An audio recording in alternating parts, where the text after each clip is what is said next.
আসসালামু আলাইকুম। আমি আজকে দুটো ইংলিশ কবিতা শুরু করি। Twinkle twinkle little star, how I wonder what you are, up above the all star, like a diamond in the sky. আমি আরো দুইটা বলি, শুরু করি।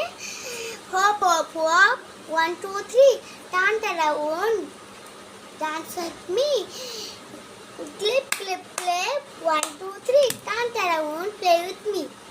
See you. আমরা কালকে আপনাদের জন্য আরেকটা কবিতা নিয়েছি। Tata, thank you. আমাদের আসসালামু আলাইকুম। আমি আজকে দুটো ইংলিশ কবিতা শুরু করি। Twinkle twinkle little star, how I wonder what you are, up above the all star, like a diamond in the sky. আমি আরো দুইটা বলি, শুরু করি। Hop hop hop, 1 2 3, turn around, dance with me, clip clip clip, 1 2 3, dance around, play with me.